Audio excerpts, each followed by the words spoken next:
What is your American dream? My American dream is that everybody be optimistic. I think things are going to work out well. If we could all just make the world better by 0.00001, I think you're doing a good job. My American dream is to enjoy this inclusiveness and freedom of America and have fun while it lasts. My American dreams come true when I visited for a short study trip. I'm really impressed by the values and culture of the United States. My American dream is for America to get its act together so that the spot where we're standing is not underwater in 10, 15 years. Everyone has a right to the American dream.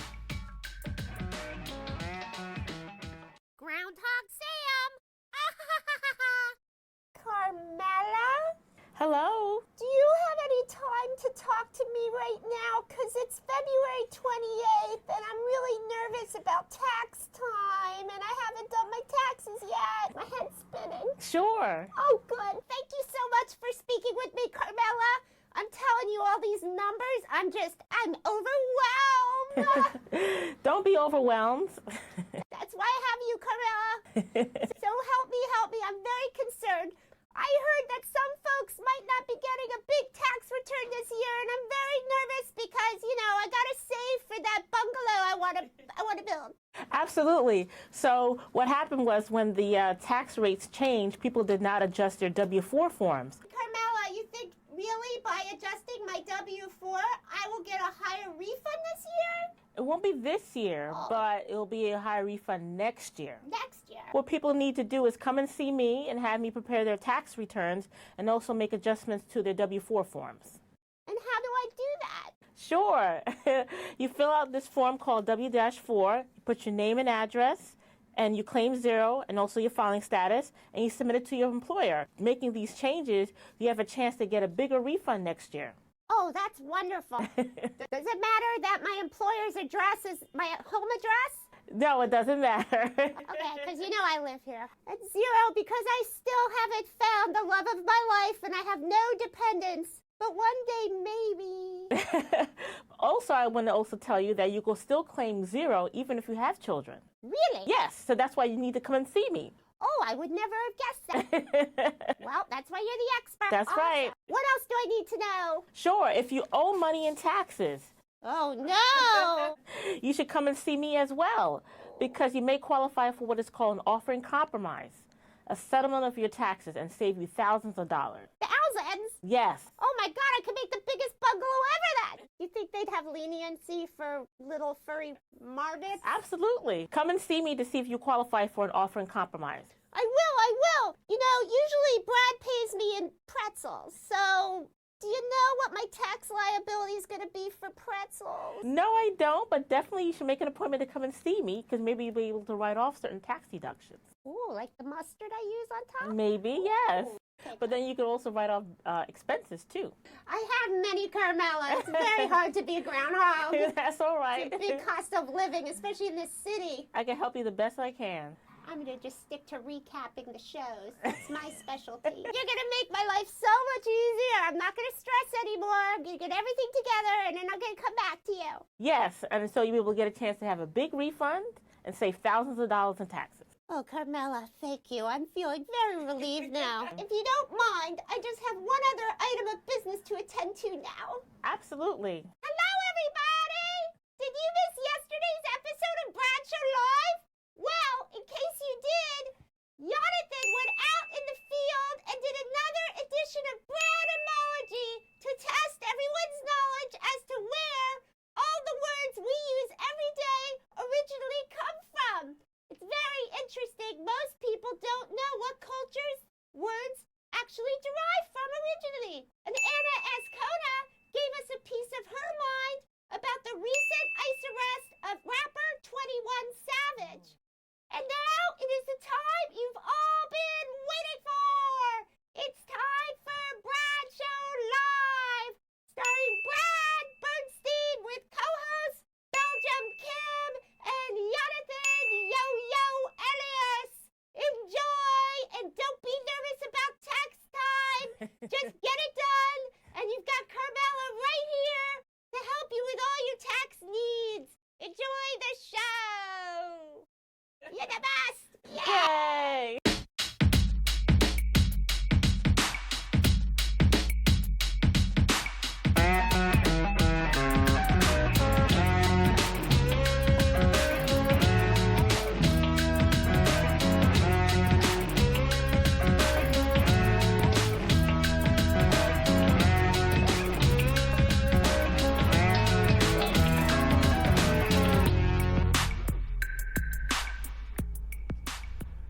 All right, welcome everybody. February 28th. Yes. Sam giving the free commercial to Carmela, right? And it sold me. It sold you, right? Because I'm gonna go hit up Carmela. I actually you need help. some tax. No, I really need help. You need to have some tax. Yeah. Taxes you got to get Carmela, done. I'm actually for real gonna set up. Do you know how to reach her? I'll walk to her office. It's right down the hall. But assuming That's how I'm gonna reach her. but assuming you didn't know how to walk to her office, do you know how to reach her? No. Okay, it is the same telephone number to call to get on this show. Is the same telephone number for Carmela. 1-800-529-5465. That is right. 1-800-529-5465. So Belgium Kim, Jonathan, right after the show, is going to be marching right over to Carmela's office to deal with his taxes for this year. Yes. What will you be doing after the show? I'll be heading to the airport, Brad. Heading to the airport? Yes. Are you leaving tonight? Yes. Oh, I thought you were leaving tomorrow. I actually just realized I cannot say where I'm going. Oh. So I'm going to the airport to go somewhere. I'm glad you just said tell you guys because I was about to blow it. I know. So I'll tell you guys on Monday. I was about to blow it all, so I'm glad it was coming out of my mouth. I know. If I've got supportive peeps, Brad, I'm just about to blow it. So yeah, no. I will tell you guys on Monday where I was tomorrow. All right. Well then, in the meantime, let's say hello to a few people, a few of our friends here. Jessica Limi, Joel, Kamisha Theowell, Princeton, Tenko, Mia Montauk, Carol Anderson, the Tiger says, hi, Brad, Kim, Jonathan, Sam, one love. Asset Lindo, squad up to my peoples. Jordy and White, I'm early today. Can I get a seat in the front of the class? Oh. That's right. We like that. We like that. That's right. I like and that. Levandi Tucker, straight off of her Oscar-winning, I guess Tony-winning performance. Absolutely. I'm not sure in what, but Laverne D. Tucker, starred Laverne D. Tucker, says, hey guys, squad up one day closer to the weekend. Kamisha Theowell, I have no idea what Laverne D. Tucker does, actually. It just sounds like she sounds like a thespian. She sounds like a thespian. What a thespian that yes. Kamisha Theowell, I said already, and Cordella Douglas. And who else we have here? Dion Watson, Christine Bennett. Did I say Asset Lindo? I think I did. Kennedy Roy, Tracy Haynes says good evening, squad. And who else we have here? Anybody else? Marcia McCullough. And Zane Supermom Gooden says safe travels, Kim.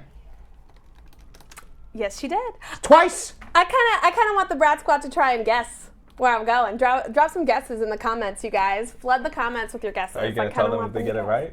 I will let them know on Monday when they get it right. Kim will be going to her new job. This will be her last. Her last. Are you leaving us? Brad will let you know on Monday where I'm at. When I get the resignation. Right, exactly. No, she will be back on Monday. I will. I hope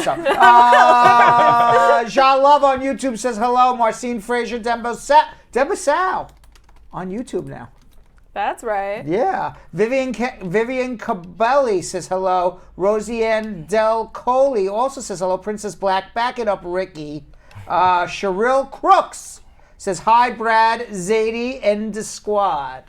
Ooh, Brad Zaddy. Brad Zaddy. Braddy Zaddy. She says, yes, Zadie is grandma in Hebrew or Yiddish. Zaddy is Braddy Zaddy. Grandma just said, do I have a name? Yeah, Braddy Zaddy in the squad. That's a bomb name right there. Yeah, You are. That's it. Maybe that's what we should call this show. Maybe get a little hipper. Instead of Bradshaw Live, let's just call it Braddy Zaddy and the squad. Not Braddy. What is Braddy wouldn't be a zaddy. No. Braddy is not a Brad zaddy. is a Brad's a zaddy. zaddy. Braddy's not a zaddy. Braddy is a kitty. That's true. Brad Zaddy in the squad. Zaddy Brad in the squad. Zaddy Brad in the squad. It's got to be Zaddy Brad in the squad. That makes more sense. Yeah. This is why I am not in charge of any coolness on this show whatsoever. I am the least cool person ever. I disagree. I think you have your hip moments. I have my hip moments. You have your very hip moments, I feel like. Maybe. Jean Love, Rococo Chocolate says hi, Rococo. Says hi, good evening, everybody. Ashley Thomas, Tanisha Tennant, Ruthie Cutie. Who else we have here? Eulette Wilson saying hello on YouTube. hello, a lot of hellos on YouTube today. A lot of people coming on YouTube. Somebody changed their name. We don't know who. Marcine Frazier and Copper Clan Her name is changed to name. I say, her name is changed name. There it is. And Caston Redwood, hello, hello, hello. And before we get into our show, Yes. we are going to drive this into the ground, ladies and gentlemen. If we got to hammer it over your head, We gonna do it. we going to do it. Yes, we are. We want you to take out your thumb or your finger and press a button, any button you want. Press a happy face, press a thumbs up, press a laugh, press a share if you're watching on YouTube into your messenger to your friends. If you're watching on I'm watching on Facebook to messenger on your friends. If you're watching on WhatsApp, I'm watching on YouTube to WhatsApp to your friends. Right. I will get it right. You will. You will. Take a breath, Brad. Take a breath. You got Chill this. out. Cafe espiritual. Oh yeah. Okay, if you're watching on YouTube, you go to WhatsApp and share it to your friends on WhatsApp. And if you're watching on Facebook, you go to Messenger and share it to your friends on Messenger. Now, to say it much better than I just did it, without taking a 10-second break, is none other than the two most beautiful people that I know at this moment sitting next to me. Wow. Belgium Kim and Jonathan Yo-Yo Elias. Goodness gracious. Yes. Right. You should throw to segments like that more often. That's right. I like it. Okay, you guys. Brad just told you kind of what to do, but we're going to tell you again. What you're going to do is that every single time you hear a news story or you hear a story that you have thoughts and feelings about, you are going to click any of those little emojis. We're going to like, we're going to love, we're going to laugh, we're going to be sad, we're going to wow. And when we mention the orange guy, we're going to be angry, and that's A-okay. Whenever you've also got some thoughts, share them in the comments. The longer the comment, the better. Give us all your thoughts, and you might hear it on the show. And finally, on Facebook, if you're going to share, make sure to share in people's inboxes, because that is where people will get the notification that, hey, this is where you can go to get free immigration advice right this second. Jonathan, tell them what they're going to do on YouTube. Of course, YouTube. We are still family. We love you guys on YouTube because you guys interact like no other. And we want you guys to continue to interact. But not only interact, you have to like the video right now. So while we're watching, let me see you like the video. I'm actually looking at it going up. I want to see. Right now we are at 4 likes. And I want to see it go up. I see it going up. All right, there we go. So now, if you want to share the video, all you have to do is copy the link and send it into a WhatsApp group. Make a whole group full of friends, family, anybody that you think that would benefit or enjoy the show. All right, please do that right now. And now we will be going to Smoozing with Brad. Smoozing? Smoozing. Smoozing. Smoozing. I can't say that. Smoozing. Smoozing. It's Smoozing. like spitting. You're schmoozing. Schmoozing. Schmoo. Schmoozing. Okay, let's start again. happening to your Schmoo. mouth? Schmoo. No. You're saying it wrong. Okay. Schmoo. Shmoo. Schmoo. Shmoo. Schmoo. Shmoo. Zing. Zing. Schmoozing. Schmoozing.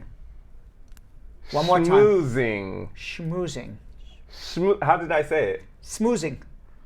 You threw me off. I'm like, what's the word? Smoozing with Brad. Schmoozing. Schmoozing with Brad. I am taken aback at how long it took. Kim, next week, can you please announce I schmoozing? sure will. I think I'll leave that to you. I'll do the all right? schmoozing, you do the call.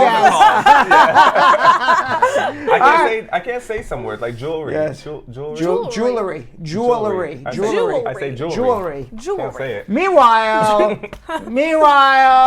Howie, Donald Trump, and Kim Jong-un and schmoozing with Brad. Okay.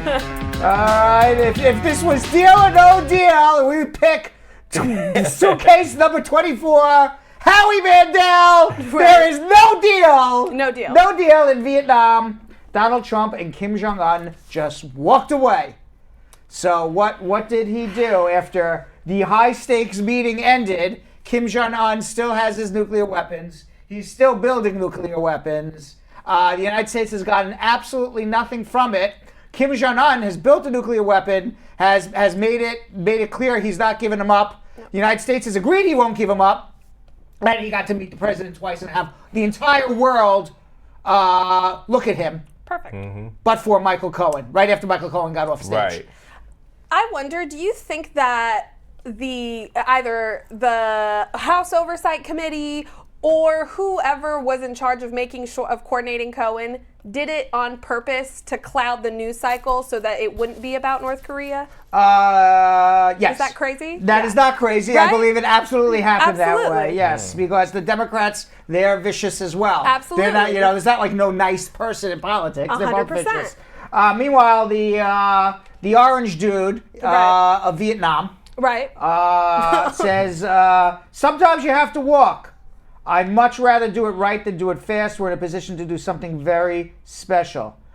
He said there had been a proposed agreement that was ready to be signed, but the two leaders just couldn't make the art of the deal. Wow. All right, the man wrote a book on the art of the deal. This is no deal, Howie. Wow. No deal, Howie. I love when they say that. No deal, Howie. No deal, Kim Jong-un. Part of me thinks that your secret dream is to be a game show host. I would love to be a game show host. That'd be actually pretty cool. You have mentioned. I would love. Now, the question that on everybody's mind is: did Donald Trump change his hair for this meeting with Kim Jong Un? Let's get a little close up. That is different than the hair that we generally know the Trumpster. It's a little flat. It's a flat. It looks a more yellowed. There's no gray in it. Yeah. Okay. He even did the sides a little closer. Try to make himself look like Chairman Kim Jong Un a little bit there. Listen. It was a big date. We all get ready in various ways for a big date. It was his big date. Now Trump Trump ratcheted down all of the pressure on Kim Jong Un. Okay. Yeah. He even said he believed Kim Jong Un when he said that Otto Wardmere, I can't pronounce his name right. He was the American who was tortured in North Korea for ripping down a poster of the Communist Party on his tour as a visitor, basically being a tourist in North Korea. Mm-hmm. He ripped down a poster. He got arrested. He was tortured, held in jail for 2 years, and then given back to the United States 3 days before he died. Mm-hmm. And he was being held captive. It was part of the negotiations that one of the requirements for any president prior to Donald Trump to meet with Kim Jong-un is the return of Otto safely, plus the promise to dismantle all nuclear weapons. Not only were the nuclear weapons not dismantled, but President Trump brought it up with Kim Jong-un, and there's Otto, and he's dead now, unfortunately. Yep. And Kim Jong-un says, I didn't know anything about it. And Donald Trump at his press conference says, I believe Kim Jong-un knew nothing about it. End of story. Unbelievable. Okay, but Michael Cohen's a liar, except he told the truth that there was no collusion. Right. It was the only truthful statement. What a S show. Yeah. Meanwhile, which did not really get as much because there was so much in the news cycle yesterday. There was the Michael Cohen, there was the Trumpster in Vietnam, right? With Kim Jong Un, right? With his new hairdo, of course, making the world safe, safe for billionaires everywhere. It is safe for billionaires everywhere. Billionaires and the takers, it's a very safe world. 100%. For the rest of us, we are fucked. But the U.S. general, because he's now building a wall, he's making it a national emergency. The U.S. General, Air Force General Terence O'Shaughnessy, who is the commander of the U.S. Northern Command and North American Aerospace Defense Command, was brought up. There he is, right there. He was brought up to the Senate committee, right? That proposed the barriers between the United States and Mexico to determine whether, in fact, it is a national emergency. Shockingly, the general, who is not elected, has no political position, and therefore doesn't play politics. He just plays, I'm going to make sure the United States is secure. Right. He said emphatically, without a doubt, in no uncertain terms, there is no military threat on the southern border between the United States and Mexico. Democratic senators on the Senate Armed Service Committee peppered O'Shaughnessy with questions about the need to divert money from these projects. And O'Shaughnessy said that he would refer to the Department of Homeland Security on the character of the threat, but it is not a national emergency. It does not require a whole of a government approach. He said that the Northern Command military is trying to be a good partner with the other agencies that are trying to ask them to patrol the southern border. But he said, in fact, there is no military threat. There is no threat other than other agencies that are tasked for dealing with drug trafficking, but that's not a military issue. So once again, you have an administration official, someone who works within the government, who is saying that what Donald Trump is saying is not only incorrect, it makes the country less safe because it focuses on the wrong thing. That blows my mind. How do Republicans still stand by him? Exactly. You know what blows my mind? Tell me. To this day, people don't like the way they say I got a drug collar again. You missed a button. I think you might have missed a button, yeah. Mr. Button. Yeah. Where? The second. You see the second button. Yeah. Damn it. Do you need help? No. You got this? God damn it. Every day is the same day. thing. I gotta take off my sweater. Are you taking it off? Yes, again? I can. Oh my God. God. Yes, that's it. That's it.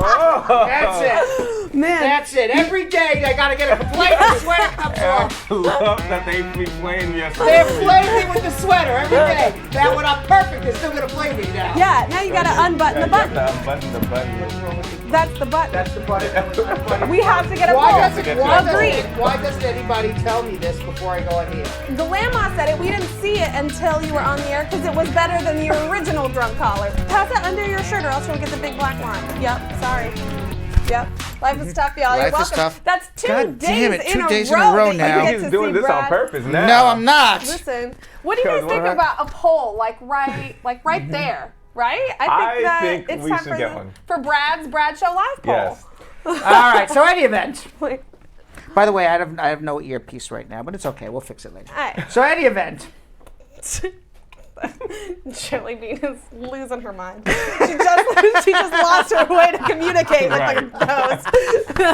It's pandemonium back there. Oh my God. We had no communication. Oh my God. This is Mass in a Brad. Mass in a Brad. You hear me? The carriage just lost the horse, everybody. Everybody, hold on. So one day I'm going to be dressed properly. I think that'll be next week once I have my razors in place and everything. I'll come Right. home. Have you still not it? found your razors? Will you say Yeah, they're in a box somewhere. I still have. That's why I'm not shaved. Meanwhile, there was such a voter fraud going on in North Carolina in one congressional district. 4 people have been arrested for stuffing, in essence, stuffing the ballot box. Yeah. Wow. In a congressional election that just happened in November. And now they're going to rehold and have a new election, a new special election. That is crazy. It's insane. That is insanity. Yeah. It's against the law in North Carolina for anyone other than the voter or a close relative to hand in a mail-in ballot. Right. And what was happening is prosecutors are still investigating, but there was a gentleman by the name of Leslie McCrae Dallas who was tampering on behalf of the Republican congressman who was elected. He was tampering with all of the mail-in ballots to a point where it changed the outcome, possibly changed the outcome of the congressional race. Now, the congressman, his name is Congressman Harris, he has not been charged. Right. He denies he knew anything about this. Right. Okay, that this man just decided to do it all on his own. Yeah. Right, with no, one day, you know what, I'm going to wake up one day.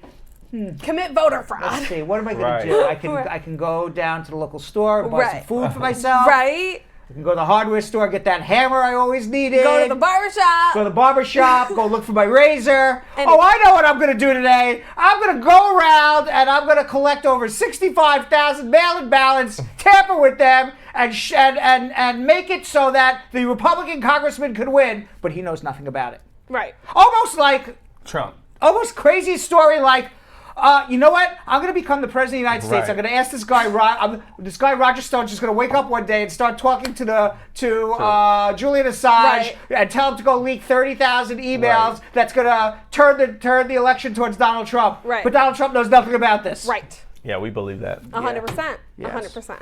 Okay. All right. Also, what I believe is that that Donald Trump is making the world safe for everybody. Is that so? No, it's just for billionaires. Why do you say that? That's all he's doing. That's all he cares I think about. you're absolutely That is right. all Why do you cares think he about. cut the taxes the way he did? Of course. Okay, the richest 1%, which is the people who make over $10 million. Okay, not the richest 1%, the richest 1% of 1%. Right. Which are the people who make over $10 million in the tax Trump cut, had their taxes reduced. Okay, to the point where Warren Buffett, Yeah. who is the richest man in the world, says it is absolutely insanity that my secretary, who makes $60,000 a year, has a higher tax bracket Right. than I do, and I have made $50 million. Sick. He's absolutely That's right. sick. He's absolutely right. And as long as the laws don't change, why wouldn't you take the tax breaks? That's right. And it's actually all from real estate. Right. That makes Trump sense. changed it, all the tax laws to what? Of course. Real estate. You know what they do? It's why everybody should go buy real estate now. Right. Okay? Because you buy a building, even though it goes up in value under the tax laws, you get to depreciate it. You can talk to Carmel about this, 20% or whatever it is every year. Depreciation, So you right. depreciate it, you write off the depreciation as a loss, even though the actual value of the building's It's going going up. up. Wow. And then what you do is after the value of the building goes up, you know what you do? You take a mortgage on the building, you remortgage it, you take your cash out, and you don't even have a sale of an asset. You just keep taking cash out as the building goes up in value. That's why wow. Trump and Kushner and all those effers never pay a tax. That makes Wow. so much sense. Amazon is another one, and Lavonde Tucker pointed that out, but I read that last week as well. Amazon had a $0 tax bill. That's this right. year. And you know what I resent? And I'm going to tell you the truth. Uh-huh. Okay, I resent this as a business owner in New York City. Yeah. Okay, and I like to think of myself as, it's very funny, you know, if somebody says, Brad, describe yourself. I would describe myself as a very socially liberal person, but more moderately fiscally conservative person. Yeah. You know, I'm not AOC, go tax. So, You know, Democratic Right. Socialist. Right, social. I'm not 80% I'm not into that because I think it actually would de-incentivize people to work Okay. and de-incentivize people to work hard. Okay. And but I understand that people deserve a living wage and people deserve money and everything else, but there has to be an incentive to go out and work and do things. And there has to be an incentive for people to go out and make a lot of money. Yeah. All right, so if you put it, like, for example, you put a tax on a billionaire, okay, and just say, we're going to tax 20% of your fortune Yeah. every year, which is what she said. What's the incentive for somebody to go out like a Jeff Bezos and go make Amazon? There's no incentive for it because Right. you're going to lose all your money anyway. That's So so although I'm socially liberal, I fiscally I'm not there. right. Okay. But I will say this: yeah. I am glad Amazon didn't come to New York. Yeah. Okay, I'm glad because of the traffic and the congestion and all of the craziness that would happen in Long Island City. But they were not hiring anybody from that neighborhood. Of course not. Okay, they were bringing in professionals from all over the United States to come move to Long Island City. Absolutely. Okay, so they were not helping the people who were living there at the moment. They were bringing people in from all over who graduate from Stanford and Berkeley and Harvard and MIT to come move to New York and go make, $120,000 a year, whatever their starting salary would be, working for Amazon. And in return for all of this, the people who would be living there in Long Island City, where Amazon was going to set up shop, they would have been priced out of their neighborhood. Exactly. So now these people are happy living in Long Island City. Now they're priced out, they got to move. Yeah. Okay? So how did that help anybody who's living there? Exactly. Okay. Number two, how does that help Brad Bernstein? Yeah. Okay? Brad Bernstein, who is a citizen of New York City. Yeah. I'm a resident of New York City. And a business and owner. a business owner in New York City. Amazon was coming. They were going to pay $0, and actually they were going to get credit on their business tax. Nobody's giving Spar and Bernstein a credit on business tax. Right. Nobody's giving Bradshaw Live a credit. Right. Do you know they give credits to movies to film movies in New York City? Really? Yeah. But they don't give credits for talk shows on Facebook. Right. I got to pay my taxes. Okay? And what taxes does New York pay? My personal taxes. You're paying your corporate taxes. You got to pay taxes on real estate. You lease a space in New York City as a business, you rent a space to do business, they tax you on that lease. Yeah. They tax you as a franchise tax just for having a business in it. Right. Hundreds and hundreds of thousands of dollars. I mean, I'm not a small business, but I'm certainly not a big business. Right. 100%. And why am I going to pay more than Amazon? 100%. You're It's not fair. You are absolutely right. You're absolutely right. And that's the problem with the tax system in general. God damn it. Dawn Harriet says, I'm distracting now in short sleeves. I'm going to put my sweater back on in 2 seconds. She's right, though. You are distracting. It's not that you're distracting. It's that I don't know that I've ever seen your arms. I was just saying that, too. In my head, I was like, I don't know if I've ever seen I don't know that I've ever seen. That's Jelly right. Bean is right. We forgot to purchase our tickets to the gun show today, but we got it for free, folks. There's no guns here. There's no guns here. I haven't worked out in a year and a half. And you could still be so fit, huh? Yeah, right. I was just about to say, you really haven't worked out in a year and a half. No, in a long time. That is a long time. I don't know if it's a year and a half, in a long time. No, because I had 2 surgeries over the summer. I'm still going through physical therapy. That's right. That's right. The twerking gate 2018 That's really right. set you back. Work again. All right. Meanwhile, in Tennessee, okay, this is disgusting. Okay. The Knoxville News Centennial says that the Maryville Police Department in Tennessee just arrested a gentleman by the name of Howard Matthew Webb, 31 years old. Okay. You know what he did? He was a delivery man. He looks creepy already. Yes, he was a delivery man. He was delivering some Mexican food to a local person. I think I already know. I heard about this. He didn't get a tip.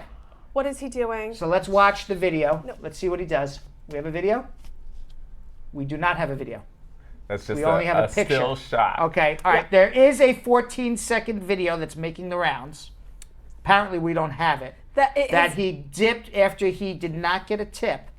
He dipped his testicles in the salsa and then handed it to the person who ordered the food.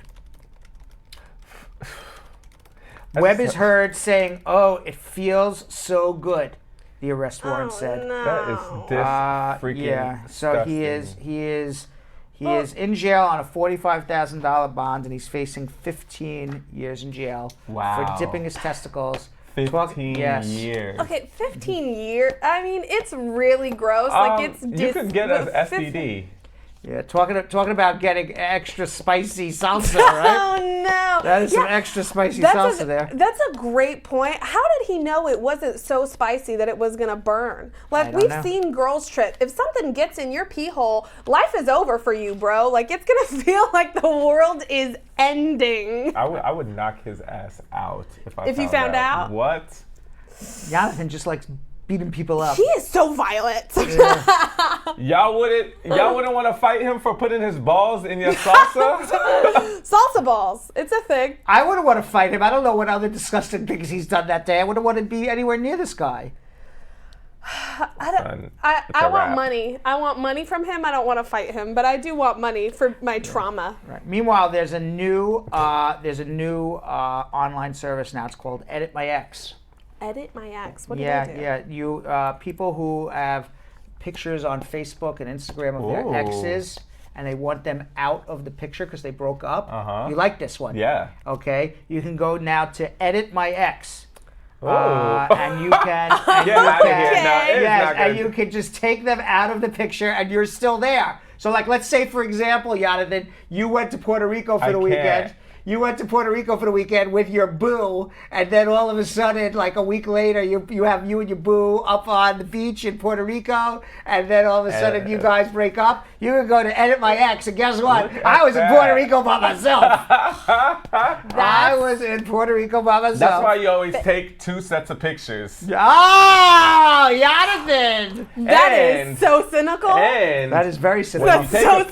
When you take a picture with them, always have some little bit of space so it's croppable.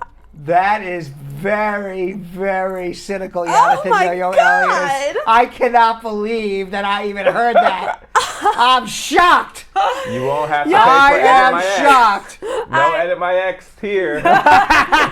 Jonathan's been editing his ex for a long time. Forever. As a matter of fact, Jonathan edited a human out of a picture for me like 6 months ago on the While train we were in 3 here. minutes. Why? In 3 Why? minutes. Who is this human? No, it was wasn't. just a She was just a random girl person. in the background. Like I it was a remember really pretty that. picture, and there was a girl in the background, and I was like, "Damn, I'm so pissed that girl's in the background." He's like, "Oh, I got you. Send it to me." 5 minutes later, he king. sends it back to me, and there is no woman behind me. King of editing you Oh out of my my picture. God! Well, Oh, Jonathan, this guy Mark Rolfe must have stole your idea See? because he's the creator of Edit My Ex. He says he's the one who came up with this idea.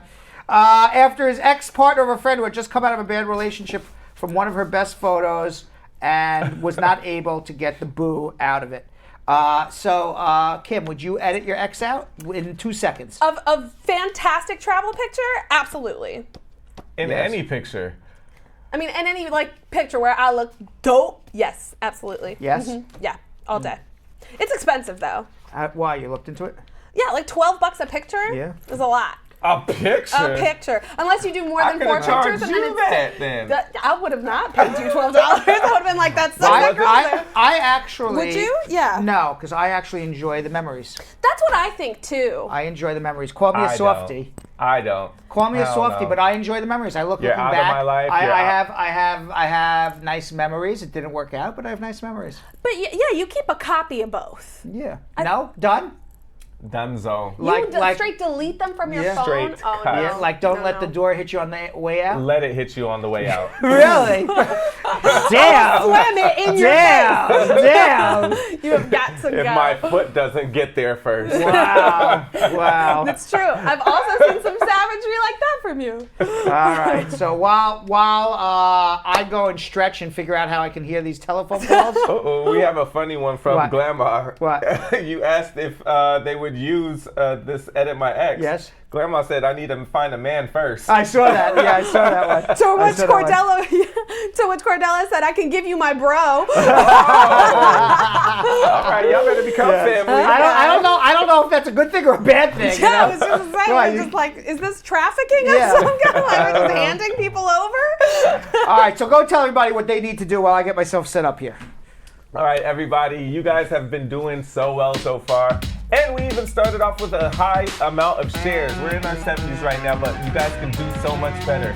Let's share on everybody's pages, the groups that you guys are in. But most importantly, let's share it in the inbox. Get your friends, make a group in your DMs in the inbox on Facebook and share. Now, for liking, we love interaction. You guys have been doing it. It's so funny to hear your comments, and we love hearing your comments. Make sure you like, love, laugh, sad face, mad face, whatever you're feeling about what we're talking about, make sure you let us know, and also type to each other, type to us. Let us know what you feel about each story. Now, what are we gonna do on YouTube, Kenny?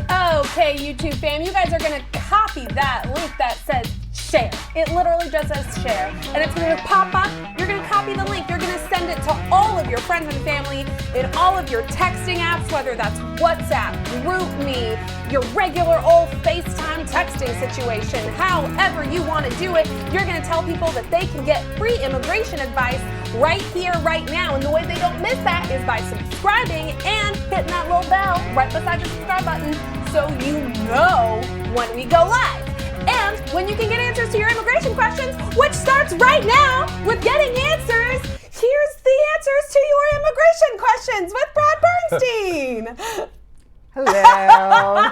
Apparently we have. There it goes. We're gonna get that. We're gonna get that. We're gonna get that straightened out eventually. We got it though. Yes, on our they end. have it. Today, we Yeah, got they have it. They have it. But then you had a really great.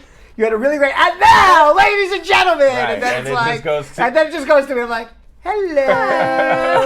All right, so let's go to who are we gonna go to? Danielle in Indianapolis, Indiana. Danielle. Oh, Daniel, excuse me. Hello. How are you? I'm very good, and you? Good, good. What's going on? Yeah, cool. I just have two questions for you. Mm-hmm. Yeah. I'm a green card holder in United States of America, and I just want to find out if it's advisable for me to fight for my children to join me at this time of Trump administration. How did you get your green card? Through diversity lottery. Okay, so you've had your green card for how long now? For 1 year, 3 months.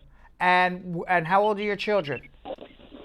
The first child is 15 years, and the second one is 9 years. Okay, you should file for your They children. were all listed on the forms, on my diversity lottery forms. Mm-hmm. But due to some monetary issues. Sure, you So, left them behind. I understand you left Yes. them behind so you can get yourself organized here. And once you're organized, then you can bring them over. I totally understand. Sorry, come again. I said, I understand you left them behind because you had to get yourself organized here and situated here and make sure that you can provide for them. And now that you have that done, you can file what's called an I-130 visa petition. Doesn't matter what Donald Trump says, you can do it. You file an I-130 for the 15-year-old. You file an I-130 for the 9-year-old. All right. Thank you very much. You're very welcome. Thank All right. you very So much. yes, it'll take about 2 to 3 years, but do it now. Let's go to Lillian in Far Rockaway. Lillian.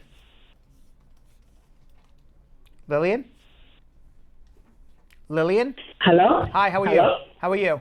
I'm fine, Brett. How are you? Good. What's going on? I've been following the show and taken a lot of advice. Actually, through the show, I was able to file my I-130 and have it approved with the advice from the show. Great.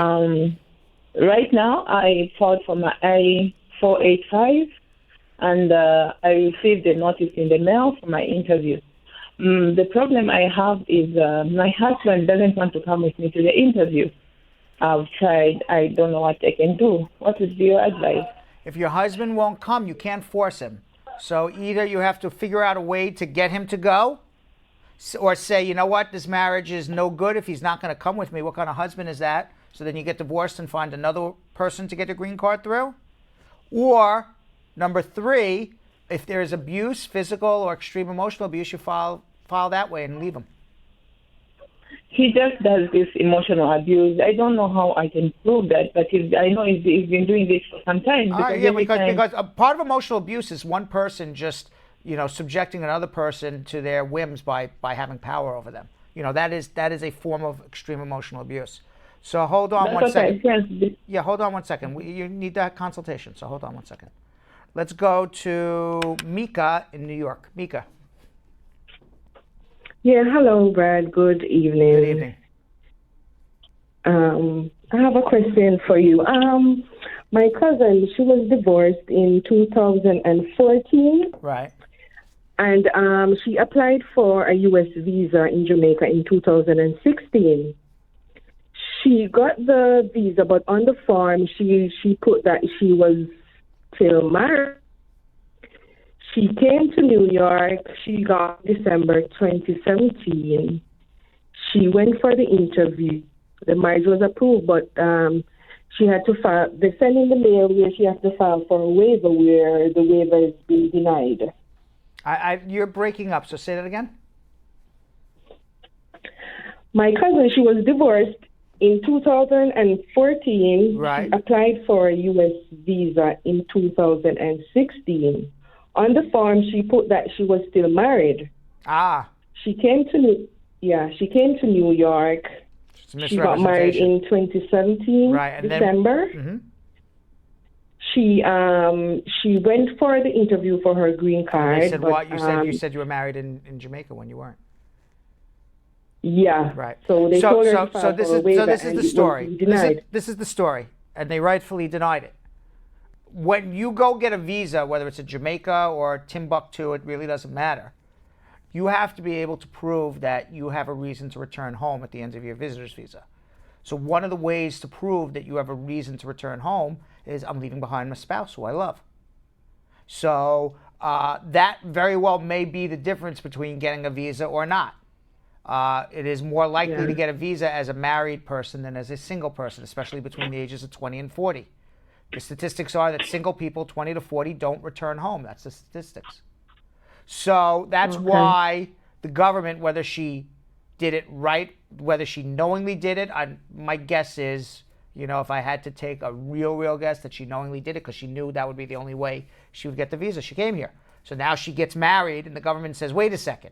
You said you were married in Jamaica, and now you're married here. Yeah. So either, one, you lied, or two, you're a bigamist. Either way, you're not entitled to a green card. So what she has to do, is she has to go to the National Record Center in Jamaica and run a search throughout all the parishes for all the marriages between her and any human being who lives in Jamaica, and all the divorces between her and every human being who lives in Jamaica, and show that she was truly free to get married when she married this man here in America. Now she submits to all that to immigration. They're going to say, great, thanks for letting us know you're a liar. But at least she can now do a waiver for misrepresentation. There's no waiver for bigamy, and that would be lying also. So that's what she needs to do. She needs help. Is it a possibility? Yes, there's a possibility she can get helped, but she's got to stop in her tracks and come clean. She's got to do Michael Cohen now. Come clean. Hold on one second. All right? Right? Yep. Mm-hmm. Scary prospect. Scary prospect. Sam in West Orange, New Jersey. Sam. Oh, yeah, Brad. Two quick questions here. Yes. I'm a U.S. citizen. My wife is here, and I'm traveling for her. If she doesn't plan to travel before she goes back home, do I still need to file the 131, the I-131? No, but there's no reason not to. It's free. Might as well do it and have it just in case. All right, sounds good. All right. Another question. Yes. I have this friend who he's married to a U.S. citizen. He's in Jamaica now, but while visiting here, he got married up here to that U.S. citizen within 2 weeks and went back down. She's not filing for him. Would that be a problem since he got married here when he came up to visit? If she doesn't file for him, I don't think it's going to be a problem. No, she is filing for him. Oh, then yes, it's a problem. Oh, why? Because you can't come on a visitor's visa. The visitor's visa is not a marriage visa. That's why. It doesn't matter whether he went down. Visitor's visa is not a marriage visa. It's not a purpose to be visiting to get married. Because that's what I was telling that I heard you say that. The only visa that allows you to get married is a fiancé visa. That's it. You don't come on a fiancé visa, you're not allowed to get married. Period. Now, what the law says is that if you come into the United States as a visitor, or you come as a student, or you come on a work visa, whatever it may be, you're allowed to fall in love after you come here and get married. Nobody's saying you can't. You just can't have the predetermined intention of doing so when you walk into the United States. So what the law says is if you get married within the first 90 days, you had the predetermined intent to get married when you walked into the United States. You can't get married on a visitor's visa. It's not a visitor's visa for marriage. It's a visitor's visa to be a tourist. Okay, so that's the fact difference. That he got married within 2 weeks would suggest intent. Correct. Wow. It would suggest a misrepresentation of what his purpose of coming to the United States was to do. Because he's back home now, and she's filing for him, and I told him that she's going to need a waiver, and the waiver is much harder in Jamaica. Yeah. Wow. So he's also planning to revisit. Should he actually plan on traveling, or? I think what he should do right now is do nothing without speaking to a lawyer in a private one-on-one conversation. All right, you know what, Brad? I'm going to give it. You do consultations from Jamaica? I do it from all over the world. If he was in Timbuktu, I would do the consultation by phone. All right, I'm going to get in touch with him, Brad, and make sure he gets in touch with you. Thank you very much. All right, sure. Oh. All right. Kim, Jonathan. He was, and I made a mistake by cutting him off, so I apologize. Kim, Jonathan. Yeah. Do you have any idea where Timbuktu is? In Nepal, Tibet? I have no idea. Timbuktu. Just curious. Does anybody know where Timbuktu is? It's in... Well, you figure that out. I'm going to go to May in the Bronx. I know where the Bronx is. May. Hello? How are you? Molly. I'm good, Brad. I have two questions to ask you. Good evening. Good evening. Okay, so a young man is filing for his wife in Jamaica. That they've been married for 7 years, but recently now he filed his taxes, and the person that does his taxes said he should his wife is not in Jamaica. He's not in U.S., he's in Jamaica, so he should file as single. Would that be a problem? Yes, because that's not the truth. He could file married filing separately, but certainly not single. He did it already, so can he amend it? Yes, he can. Absolutely. Hold on one second. And you should. And I don't know if you saw the beginning with Groundhog Sam, but maybe you should go see Carmela. So hold on one second. All right. Let's go to. It's where? In Mali. Mali. Mali. It's an ancient city. Ancient city in Mali. In Mali. Right between Mauritania and Nigeria. Huh. Never knew that. Never knew that, and that's Africa. Yeah. Yeah. Northern Africa. Wow. Not even kind of close. I thought you could tell me Bali. No, that That's would be what in I- Indonesia. Right. That I know. Eddie in Palm Beach, Florida. I know that. Eddie. Yes. How are Rob, you? How you doing, man? What's up? All right. I got 2 quick questions for you. Yes. You helped me out about a year ago. You helped me to get my citizenship, Great. and I got it. Great. Okay, so here's the thing, though. Before, I used to travel with a restraining order, and I was coming back to the U.S. 2 weeks ago, and I'm a citizen, and he still asks me, who's my ex-wife and all that. Is that okay? That's possible? Do you have a restraining order against you still? No. It's lifted like 10 years ago. It's gone. It's over with. Well, then if they're asking you, they shouldn't be. And we could certainly write them to take you out of the lookout system, but there's no reason to ask you. Right. So how would I get rid of that off my name? You have to write Washington D.C. You have to write Department of Homeland Security, Washington. We can help you do that. So hold on one second, okay? I don't know the address off the top of my head, but there's a department at the Department of Homeland Security in Washington D.C. You're right. You're writing it.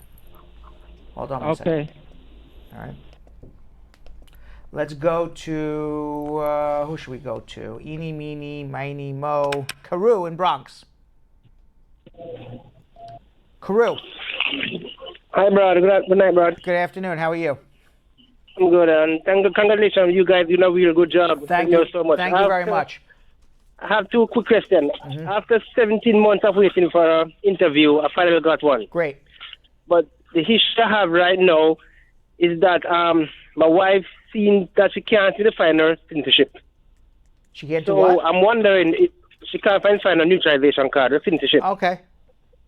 So I'm wondering if her U.S. passport would be enough to take to the interview. More than fine.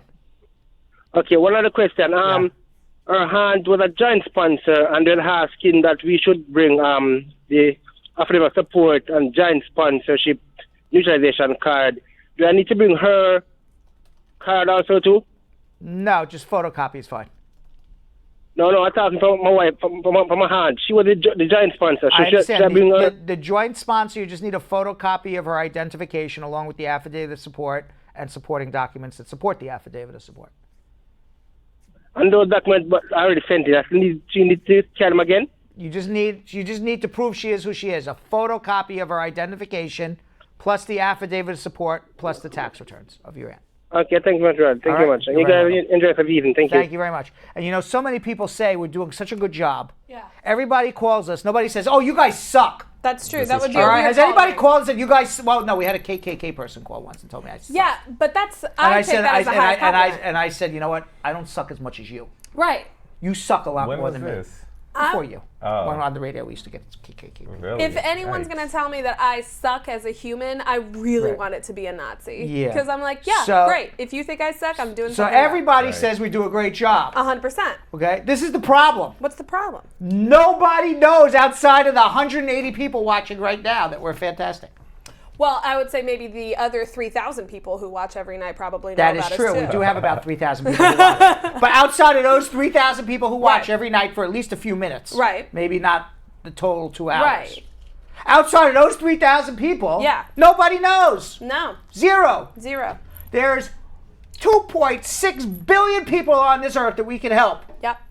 Half of them have an internet connection. That's true. Over 1 billion people belong to Facebook or have a Facebook account. Over 1 billion people. That's more people than McDonald's has sold hamburgers to, or maybe not. Probably. We're very close. Close, I would say, yeah. Okay? Only 3,000 people watch us every night out of 1 billion people. Mm-hmm. Yeah. Okay? If we're doing such a great job, you know what someone said to me? you're doing such a great job. How come you didn't go viral yet? I said, good question. Right. Why didn't we go viral Because yet? you I'm won't doing let us such a great post the job? twerk video, Brad. Maybe. Maybe. You know. Or is it just the squad? Squad's got to do their job. It's up to the squad. Squad's got to do their job. The only way we can go viral is if they keep on sharing and keep on not only sharing, but you have to bring people into the squad. So you already know how to do it. You guys have been doing this, all right? So share right now. If any of you guys can share, we're only at like 93 shares. We started off with 45. How did we only get about 40 more? Like, you guys can do this. So share right now. Share to pages. Share to individuals. You know, we also love for you to share to the inboxes, but if you don't know people in the inbox that you can share to, just still share. Okay, we need that. That's how we get the word out. Absolutely. And on YouTube, you guys have to help us get the word out too, because you know who has been climbing in viewers? It's the YouTube crowd, and we want to keep that going. So, YouTube, you guys have been doing a great job, but we want to have you keep doing a better job. And how do you do that? You click share, you copy the link, you send it to all your friends in WhatsApp, in GroupMe's, in iMessages, in regular old text messages. I use Textra, however you want to do it. And you're going to send that link to as many people as humanly possible so that they know exactly where to get the best free immigration advice right here, right now. Yes. And don't forget to hit that subscribe button and that little bell so you don't miss a single opportunity to see us live. And David Gabriel came and left. Still waiting for your date in City Island. He just said hi to me and then he was like, all right, bye. I'm still waiting for that date too, because remember I was supposed to chaperone. That's yes, true. We're still waiting. Well, I remember. We got good memories here. I have a feeling like David Gabriel's wife, once again, is going to have a bone to pick with us going on a date. That's why you have Yo-Yo there. From the wife. Yes. I'm going to be in the back just cracking crab legs like, oh, damn, y'all fighting? My bad. What? That's exactly what's going to happen. He's going to be like, I'll be cracking my crab legs and they fight in the back like, oh, shit. No, you would not. You would not. You'd be like, you'll be like, yeah, let me just see what happens first. 100%. I'll have a couple more bites and see if it calms down. You got this, Kim. That's right. Do it. Yeah. So all of a sudden, like Kim goes flying across the bar. Hey. And then like Yo-Yo like picks up his crabs, so as she goes sliding across, Whoa! Why am I the one flying across the bar, Brad? We all know that it would be the other woman flying across the bar. All right, that is Put true. some All respect on my right, let's name. go to Frank in Atlanta. Frank. Frank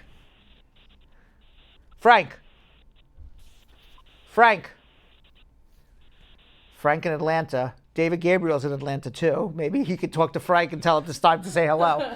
Let's go to Josh in Pittsburgh. Josh. Hi, Brad. How are you?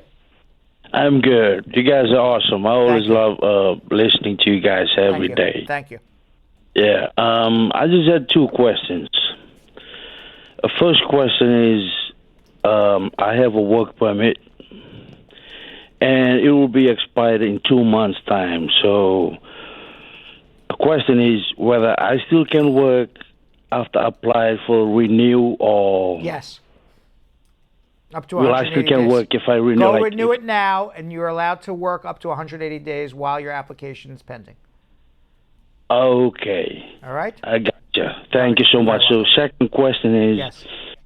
I applied for asylum back in 2016, and I got my work permit in 2017. So that was the only help which my lawyer can provide. So, and I couldn't provide financially, and I couldn't pay. Josh, Yeah. if you have a pending asylum case, they're taking forever now, especially the old ones.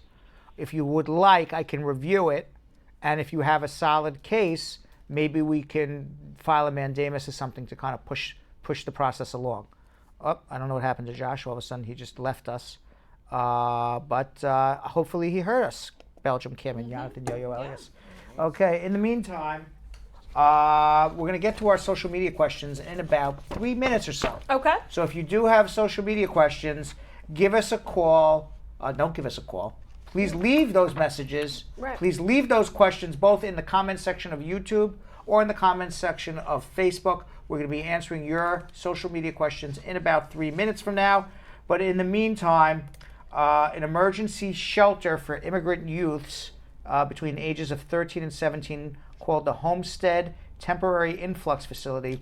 It's a privately funded detention center, and recent reports about how these children are being cared for is much different than the image that the facility itself is pushing out to the public. Our Miami field correspondent, Anna Ascona, discusses this issue in her segment, That Just Doesn't Make Any Sense. Let's watch. Hey friends from the Brad Show Live, I'm Anna Ascona. Thousands of children arrive at the southern border without their parents to ask for an asylum. The government sends many of them to a shelter in South Florida called the Homestead Temporary Influx Facility. The shelter has come under observation because it is the only for-profit shelter and the only one not overseen by state regulators. Rumors are that the government is warehousing these children, but the director of the facility took the opportunity to show us a different perspective. The kids living here range from the ages of 13 and 17, and the tour guide showed all the perks of being in this shelter, such as the soccer field, the classrooms, and described holiday parties, talent shows, and treats for good behavior. Many of the children living in this shelter are from Central America and are said to be receiving hygiene kits, mental health, and new clothing. These kids are taught discipline by having them walk in single file line in groups of 12, escorted by a youth care worker. And every time visitors come, the children greet them by saying hola. However, this is what reporters tell us and the media, because they're not allowed to take any pictures or interact closely with these children because of their protection policy. Now, attorneys saying they're seeing a different point of view when they sit down and speak to these children. They're saying that the children cannot stop crying and that these children are traumatized because of the living conditions they're in. These kids are prohibited from interacting with one another, including their siblings, and if they do, this can affect their immigration case. Hello, I'd be traumatized too. What do you mean I can't touch my own brother or sister? What is this, like a prison? These kids are not criminals, and they shouldn't be treated like criminals. This facility is the first for-profit, and it costs them $1.2 million a day to take care of these children. Now, doesn't this make you guys question if this facility is giving them the proper treatment, or is the corporation just pocketing the money and trying to keep these children longer because, yeah, it benefits them to keep these kids there, and it's going to give them more money? Doesn't this make you guys question if they're providing the proper care for these children, or is the corporation pocketing the money versus actually doing the things that they say they're doing for these children? Because at the end of the day, keeping these children longer at this shelter is very profitable for them. Company execs declined to be interviewed, but the VP of Health Services said in an email the safety and welfare of unaccompanied minors at the Homestead facility is a top priority, and that they follow laws. Well, if they have nothing to hide, and if they're doing their job correctly, and the money is being used to help these children, then why would they not want to speak about it? What are they hiding? Why would they decline an interview? I don't know. These are all just questions that don't help the rumors. This place is filled with so many children, and it was built to hold 2,350 kids. That is an enormous amount of kids. And it's also a way of profiting from them, because these kids have no one to help them get out of the situation that they're in because they can't get an asylum. They don't have their parents with them. That's the bigger deal over here. So they're kind of like stuck in this shelter. I don't know. I just can't trust something that's making money off of children who are undocumented, who have no way out. And also a place that doesn't have to follow Florida's child care standards. I wouldn't be able to trust this. So definitely this investigation needs to be continued, and we need to really find out if this money is going to the right places. And now Comprehensive Health Services, who runs this facility, has been issued new state licenses for 3 shelters in South Texas, and they are set to hold 500 migrant children. Something doesn't make sense over here, but I want to know, would you guys trust a shelter that's making profits, millions, to hold undocumented children? Leave your comments.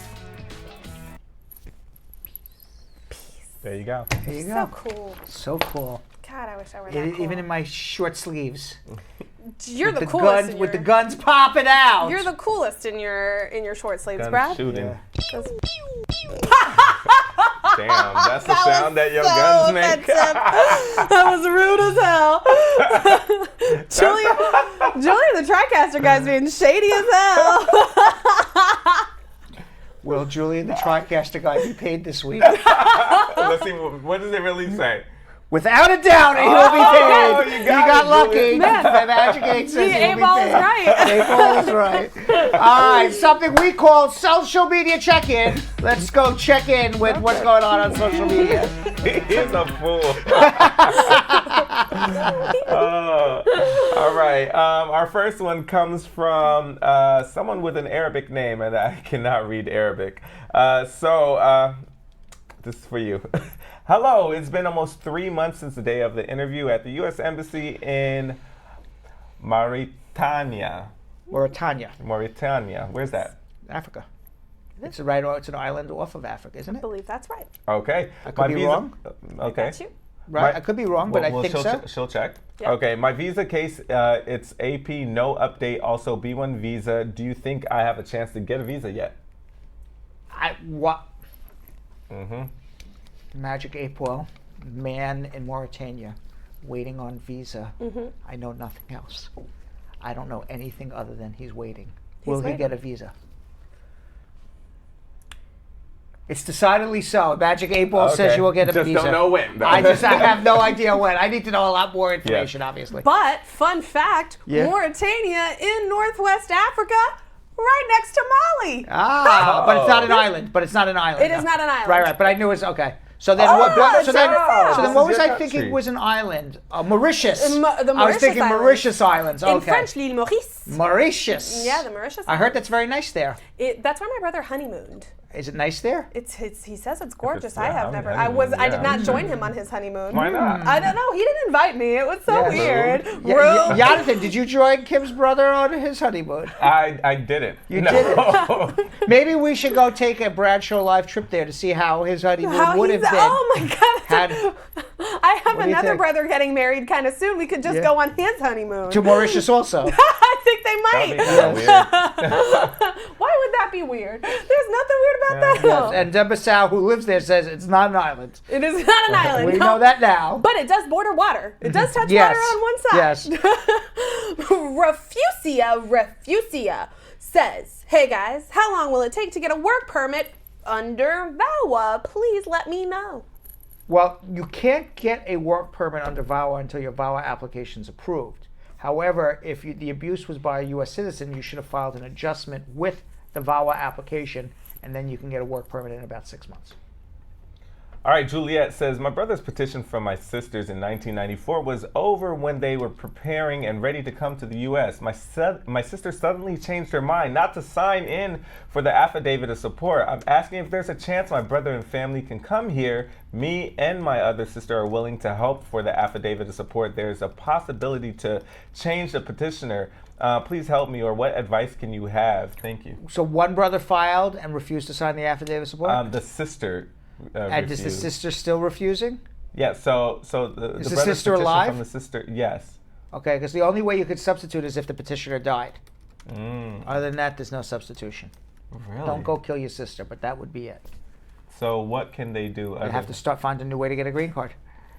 So the other sisters can't petition for them? Absolutely, but it's going to be about 15 years. They can't. They're asking for the old priority date. They can't do that. Yeah, from 1994. Right. The only way to get the old priority date when it's the same filing by the same petitioner and same beneficiary in the same category. Damn. That's so foul that she's just like said, nope, I'm not signing anymore. Oh, wait, so Cordella wants me to shake the 8 ball and see if she's going to get a green card. Yeah, good question. Good question, Cordella. And it says, I can't read it.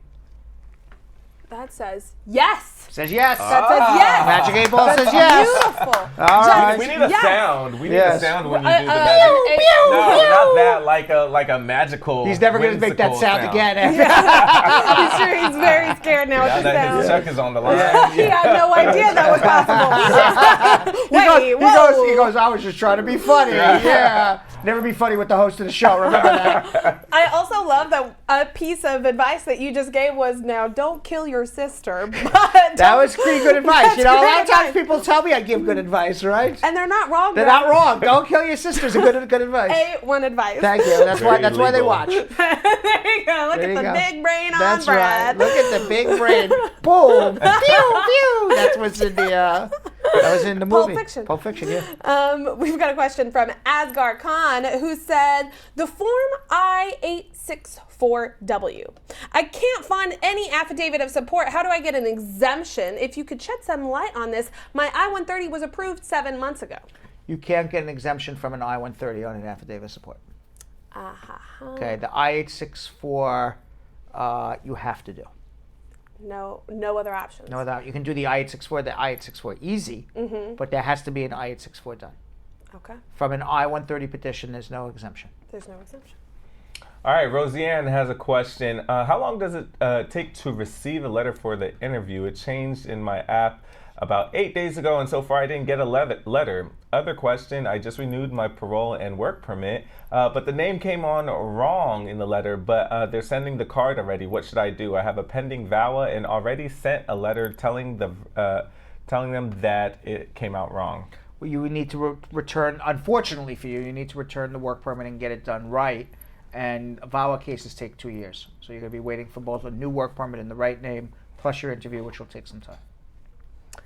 Marsh B is wondering if TSA or immigration is going to give her a hard time if she keeps visiting her U.S. citizen boyfriend. Are they going to question me as to why I'm visiting here 3 times a year? Yes, because you're starting to use your visitor's visa to live here. You can't do that. Uh-oh. What can she do? Get married when she comes, or do a fiancé visa. Lots of people do it. Time to have that conversation. Sometimes you have to have that conversation. Sweating for you, baby girl. Me too. Me too. All right. All right, Copper Clan says, a friend of mine is currently on asylum, was married to a person under Islamic law. Her husband turned out to be a chronic abuser and was convicted before, too. Can she file for VAWA? They never filed before. As long as he was a U.S. citizen resident, yes. Tiga says, a friend of mine wants to petition for her husband. She's got a green card with a contempt of court conviction. Is that going to stop her from being able to help him? And also, when can she go ahead and apply for her citizenship? Her conviction occurred in 2014. What was the contempt of court for? We don't know. It won't prevent her from filing, but the contempt of court may prevent her from becoming a citizen. But she could still at least help boyfriend, help husband. Yes. Great. Sagoon says, my wife withdrew my I-130 on the interview date. I got denied for my I-485 and she lives in my house. Can I remarry and file with my new wife? I got the deny letter saying she withdrew my I-130. You are allowed to fall in love, fall out of love, and fall back in love again. Perfectly fine. We've got a question from Jean Lima, who said, I'm a permanent resident. Can I apply for my daughter? She is living in the U.S. since 2001 with me. She's 19 years old with an expired B2 visa. Any possibility she gets the green card before she's 21? And if so, what forms do we file? She's a resident? So it sounds like dad is a resident. And daughter has overstayed. It sounds like she's undocumented. She's on an expired B2. How did dad get his green card? We don't know. Who's sponsoring? The dad? Dad would like to sponsor for his daughter. Okay, well, it depends on how dad got his green card, because maybe she can file it to join. But if dad were to file an I-130 as the F2A category and not become a citizen before she turns 21, she's going to age out, because the F2A is going to take at least 2.5, 3 years. So either she's in a category that she can follow to join and she'll get it immediately, or dad will become a citizen before she turns 21 and he files the I-130 now. Sophia R. Gray says, Brad, I need to know more about the H-2B visa. What would you like to know? Give us a crash course. It's a seasonal worker. You're coming here to do seasonal work on a temporary basis. So for example, if you were coming to work for Spar and Bernstein. Spar and Bernstein is not a seasonal business. We provide law 12 months a year. Spar and Bernstein can't do an H-2B visa. if you are going to go work at Yo-Yo Ski Chalet in Jackson Hole, Wyoming, okay, Yo-Yo Ski Chalet is only open during the snow season. It's a seasonal job. You have a ski chalet in? I don't. You don't? Okay. No. You don't? All right. But assuming he did, it's a seasonal job because there's only snowing 4 or 5 months out of the year. So then that would be a person or a company that would be able to sponsor you. You still have to be able to prove that you're not taking a job away from an American worker. They only have a quota. They have a quota on the number of visas that are given. And when you get the visa, you are tied to that employer. So hopefully you are working for a fair and honest employer. We've got a question from Changed Name. She's actually got 3 questions, Brad, so strap yourself in. I currently live in Jamaica and I am a lesbian. I overstayed my B1 visa in the US by 5 months and returned to Jamaica, and my permanent resident fiance wants us to get married, but there is no same-sex marriage in Jamaica. What would you suggest for us? You have a problem because you can't come back to America and you can't do same-sex marriage in Jamaica. So the only way you can do it is for your permanent resident fiance to become a citizen. And then she can do a fiance visa for you to come to America to get married here. 2, a second question, which I'm assuming is on behalf of a different person, I'm hoping, because if not, we're about to throw a monkey wrench in the situation. I recently got married to a citizen. And we want to send in my paperwork. Wait a second, does your fiance know this? I was going to say, I'm assuming that Change Name was like, okay, everybody, who's got immigration questions? I'm going to ask them. Right, yes, right, okay. So, the second person, I recently got married to a citizen and we want to send in my paperwork, but we don't have a lot of financial ties together as of yet. Should I wait to send off the paperwork, or can we just send the proof later once the paperwork's been filed? Just file the I-130. You don't have to show any financial ties to the time of your interview, which is a year from now. What's the third question, Belgium Kim? It's a part of a question. I don't see the whole question, but I think we're going to be able to figure it out. Lastly, if I'm the beneficiary and my husband and I live in my cousin's basement, we're going to need a co-sponsor for my paperwork, but my cousin is willing to help a little, but iffy about doing it because our address is his address. Is that a problem? No, it's not. All right, Aretha Lockhart Johnson says, can a U.S. citizen aged 20 years and 8 months start to file a petition for a parent now, or the U.S. citizen has to be 21 years old to file the petition? 21 years old, on your birthday you do it. Sorry. Carrie Ann Wallace says, can an out-of-status person file for legal custody of a 19-year-old, and can that child file for SIDGE and adjust their status? Can who file for who? Can an out-of-status person file for legal custody of a 19-year-old, and can that 19-year-old have SIDGE filed for them and adjust their status? Yes. Aha. Jay Jamaican says, hey Brad, if my child doesn't have a social security number and living in another country, should I still state that I have a child with my new job, give them my W-2 to fill out? Yes, W-4. Okay, so it's a W-4, not a W-2. Yeah. Baby Voice Grant said, my I-130 was approved and my case is now at NVC. I was using my maiden name. Is it okay to add my husband's name to my passport, or should I just wait until after I enter the U.S.? Whatever floats your boat. Abiola Adeoke says, I only have 1 DUI before I got married. Is this going to affect my green card citizenship?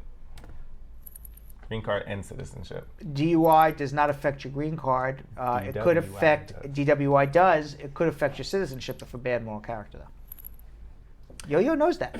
Yeah, he does.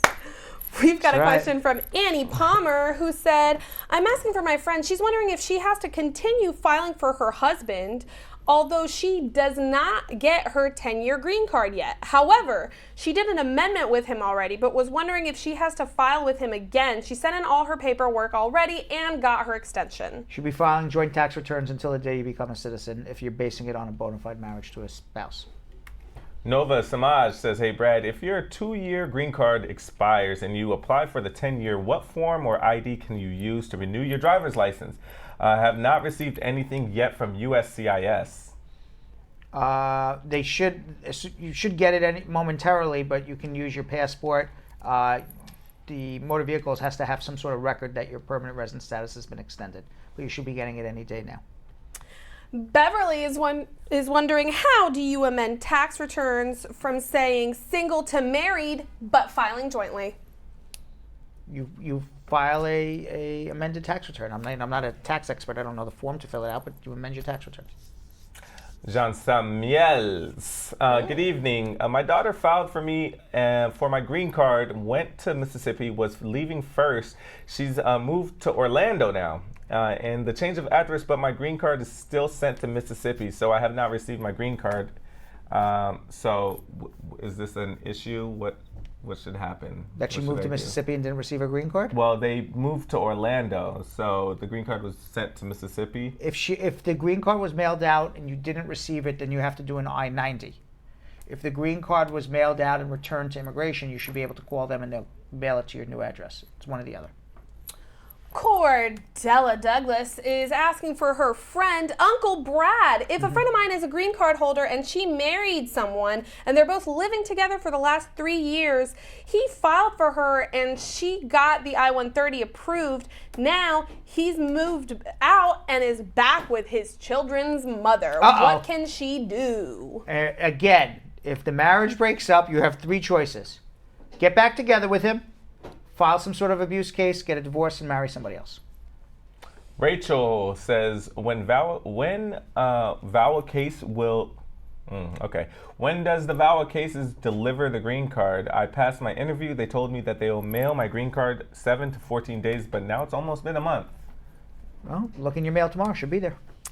And finally, we've got Shauna K. Pert, who said, hey, Brad, can I use prima facie to get a driver's license in Florida? There's a few people I know in a VAWA group that got theirs. Now, before Brad answers your question, Shauna K. Pert and everybody else, if you guys are members of these groups on Facebook where you guys are asking each other questions, do you think that the people in those groups could really use a good attorney that answers their immigration questions? They probably could. Maybe. What are you doing? What are you doing? I'm definitely hoping that you've been sharing this to your group. In that group and all those groups that you guys are members of. So, Brad, can she prima facie, you cannot get a driver's license with a prima facie. Prima facie allows you to get government need-based benefits. It does not allow you to get a driver's license. What allows you to get a driver's license is a work permit that you would get by filing a prima facie VAWA application with an adjustment. That's all we got? That's all we got so far. Yes. All right, so the other day, I spoke with a woman.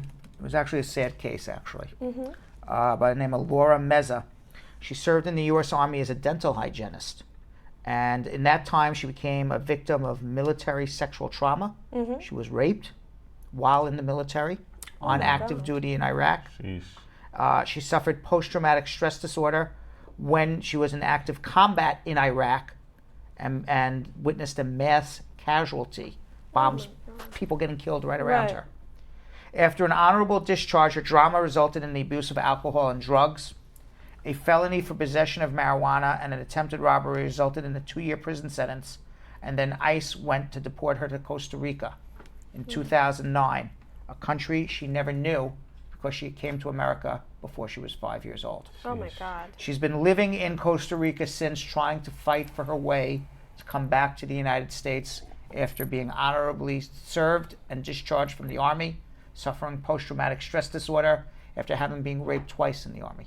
Oh my and God. serving during hostile combat in Iraq. Deported for marijuana. Right. Let's watch. Laura Meza was born in Costa Rica but has lived in the United States since she was 5 years old. She served in the United States Army for a year and in that time became a victim of MST, which is military sexual trauma, and PTSD, post-traumatic stress disorder. This led to an honorable discharge, but also her abuse of alcohol and drugs, leading to criminal charges and a deportation back to Costa Rica in 2009. Here to tell her story and why she hoped to be able to come back to America one day is Laura Meza. Laura, how are you? I'm doing good. How are you, Good, sir? good. So you were born in Costa Rica. How did you come to the United States originally? We went on a tourist visa in 1985 through Miami, Florida, with my father, my mother, and 6-month-old sister. When you came on a tourist visa, were you expecting to return back to Costa Rica, or you thought you were going to end up living here in America? You want me to be honest with you? Yes. At the age of 5, I didn't know what the hell was going on. Okay, fine. Your parents brought you up on America. your parents brought you up on a visitor's visa, and you just came, right? Yeah, from what I've heard my parents say, my mom in particular, she had no plans of staying. We were going to visit initially. My mom had a great job here in Costa Rica. She was a lab tech. She loved her job. She was used to draw my blood and do all my, lab work. She wanted to be a doctor also. She was, on her way to medical school shortly.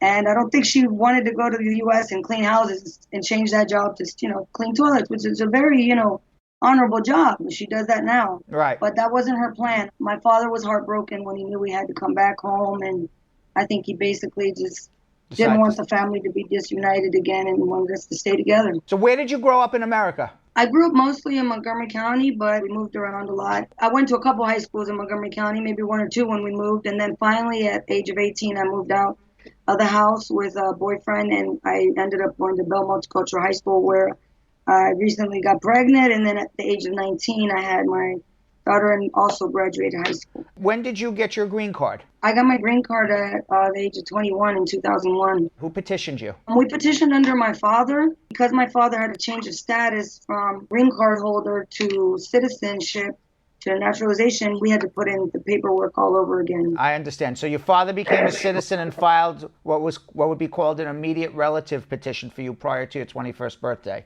which allowed you to get your green card.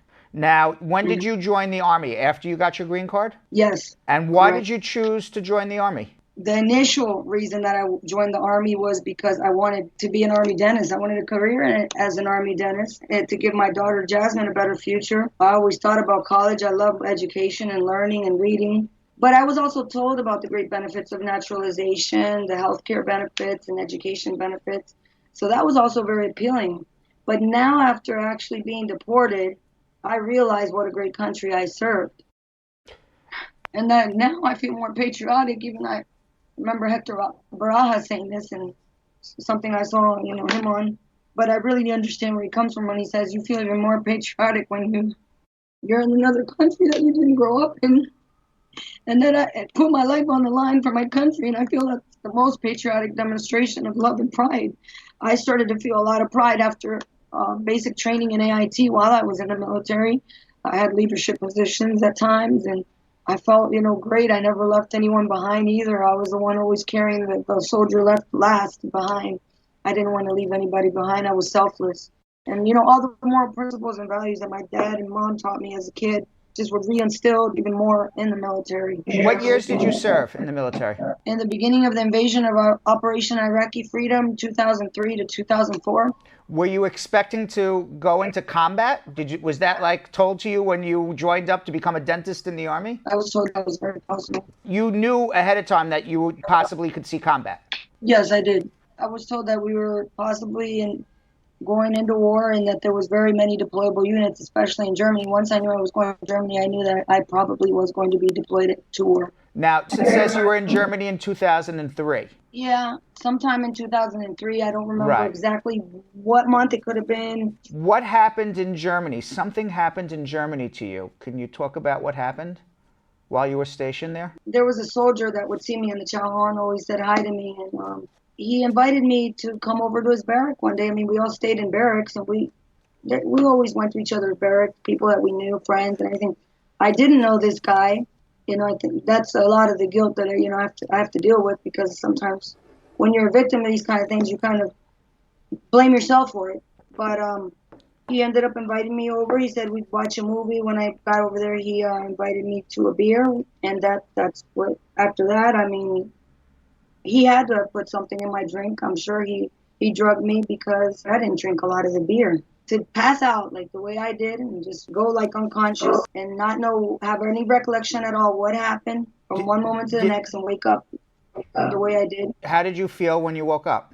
I was scared, shocked, ashamed, embarrassed, and really, really embarrassed, because I was like, what just happened, So what did you do when you woke up? Did you accuse him of anything? Did you just get up and leave? Why am I sitting here naked under your sheets? What's going on? I don't remember anything happening. He says, I just remember the guy saying something like, oh, I don't like going into detail about this, but he just said something like, oh, you don't remember? We had a good time, and this, just saying stuff like that. And All I remember is, well, I was asking him this as fast as I could put my clothes on and run out of there, ran right to my barrack and took a shower, cleaned myself off right away. Did you report it to anybody? No, I didn't. How come? I kind of felt like, I showered. I don't know. Did you think nobody would believe you? I didn't think people would believe me, or I think I could probably be picked on. I think that maybe he would start harassing me with his buddies. Was he a superior? No, he was enlisted also.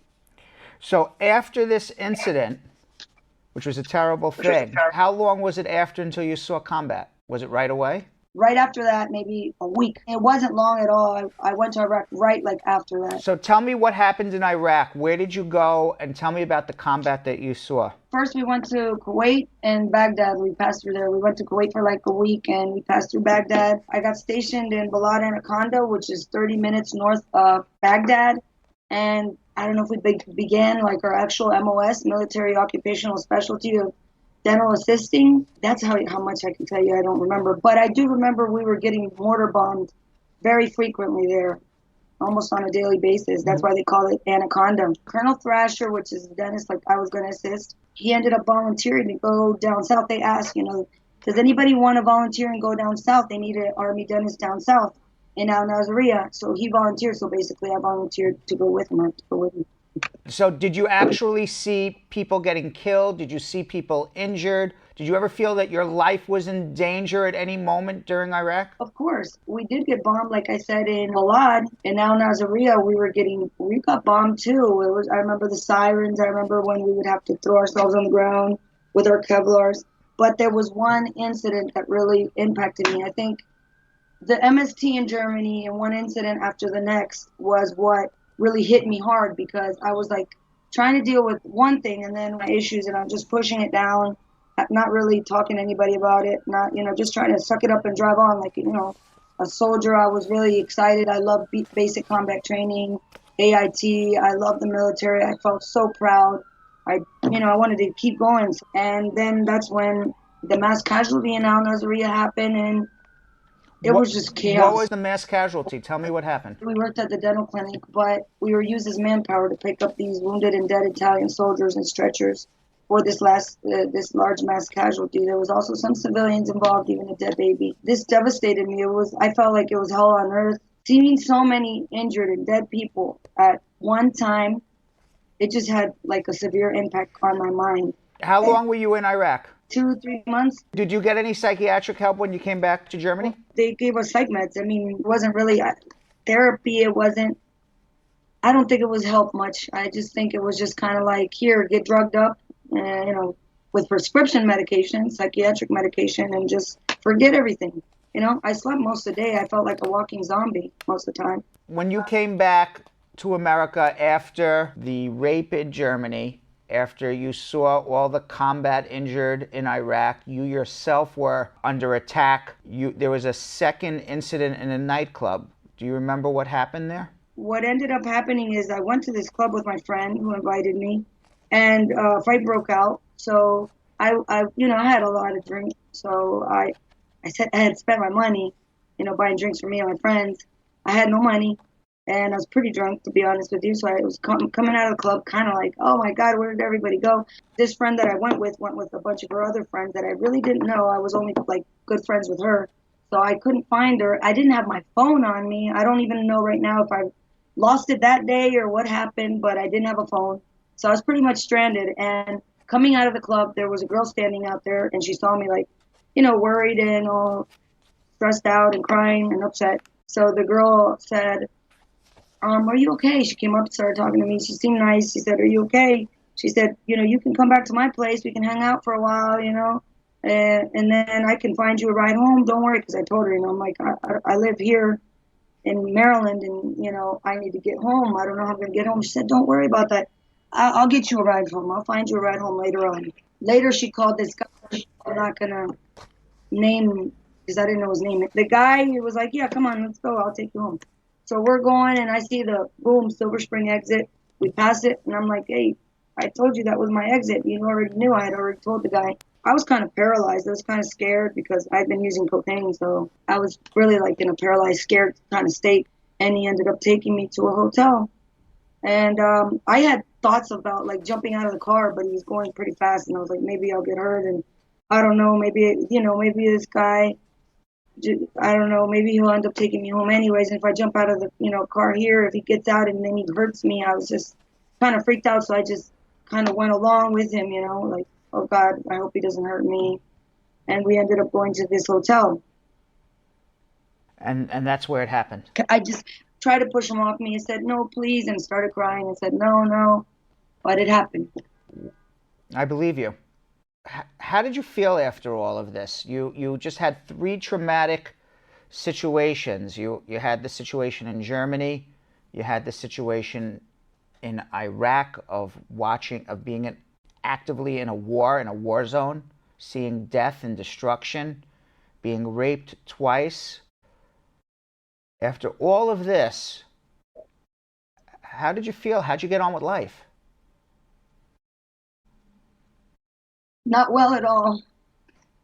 Not well at all. And even after I was raped, the worst part is when I called my mother. I knew the city I was in, and to be honest with you, I had worked as a ECC, emergency communications operator in Montgomery County, and I had heard horror stories about that city and about how corrupt the officers were. So I was really afraid, and I didn't call the police. I called my mom.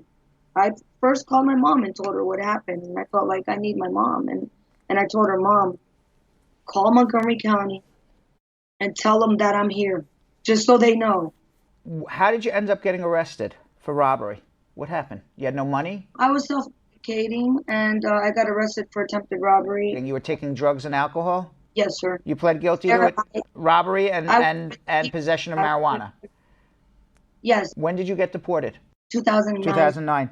And how old was your U.S. citizen child when you got deported? When I got deported, my daughter was 6 years old. 6 years old. Have you seen her since you've been deported? Yes, I have. Luckily, I was in jail for 3 years, didn't see her. Then 2 years, I didn't get to see her because I got here in really bad conditions, really depressed, really down, cried myself to sleep like all the time. And I didn't get to see her till 3 years plus 2 years while being deported. So 5 years later, when she was already 11, because of economic reasons. Did you speak to her during this time? Of course. I tried to go to internet cafes because I was not doing well at all until I got help with the VA and I got 100% PTSD. I was able to buy a computer, go through Skype and call her through Skype and talk to her every day, get my own phone and all that, because before that I didn't even have a phone. I barely had food to eat sometimes. Tell me about your son. You have a son that is in Costa Rica? Yes, I have an 8-year-old son. His name is Jaden. And for the most part, we are happy. I mean, thanks to the VA, they didn't completely turn their back on us. I didn't think I was able to. I just wrote them a letter when I got deported, so I thought maybe they'd help me because I didn't really think I could get deported How do you support yourself where you are right now? I get 100% PTSD, disability, compensation pay. Do you have any hope that you're ever going to be able to come back to America? Of course I do. I definitely do. What are you trying to do right now, if anything, to try to come back to America? Well, right now, I think this is a good way to start. Start talking about my story. At least it'll cause awareness whether or not I go back. I have faith and hope that I may go back, and that's my country, and I always love it no matter what, if I do or don't go back. And you were honorably discharged from the military? Yes, sir, I was. Yeah, I mean, I have to say, listening to you, you went through an enormous trauma after trauma after trauma. You were honorably discharged from the military, and I think the U.S. government owes you a debt of gratitude for putting your life on the line and defending what we all believed at the time was the United States of America. And you should be allowed to come back, and you should be treated here in America with good doctors and good medication and good treatment programs that hopefully in the future would allow you to live a decent life. That would be a decent thing for America to do. I know they have bills in Congress right now to address this situation. Hopefully one of the bills passes and President Trump signs it to allow deported veterans to come back who did not commit murder. You didn't do anything so terrible. You were high on drugs and you had an attempted robbery and they found drugs on you. and you did 3 years in jail. You served your time. You didn't see your kid for her entire childhood. You weren't her mother. Whether you have issues or not is beyond the point. America has to stand by you, just like you stood by America in time of war, and allow you to live here and give you the treatment that you need. With a drug conviction, what you need to do with a possession of drugs, it's not the robbery, it's the possession of drugs. I don't know what state this was in. In the District of Columbia. Then you need to find an attorney in the District of Columbia who will either vacate your conviction or ask the mayor of the District of Columbia to give you a pardon. At that point, either by vacating the conviction, which says that you didn't understand what you were pleading guilty to, had you known you were going to get deported, you would never have done it, or by getting a pardon from the mayor that would allow your daughter, when she's 21, she's only a year and a half away from being 21, to file for you and be able to get you back here with a waiver through your parents who are still legal. Okay. That's what needs to happen. These charges are not federal charges? Well, I don't know. I have not seen your charges. Maybe it's either District of Columbia charges or federal charges. I don't know. If it's federal, then you need to find a federal criminal defense attorney. We have that type of person here in my office. But if it's a local District of Columbia criminal situation, then you would need to find a local criminal defense attorney in Columbia. Either way, I'm sure the Deported Veterans Support House can help you locate that particular attorney and figure out what you need. But that's where you need to start. Okay, great. Thank you. All right. Appreciate that And advice. Laura, we wish you the best of luck.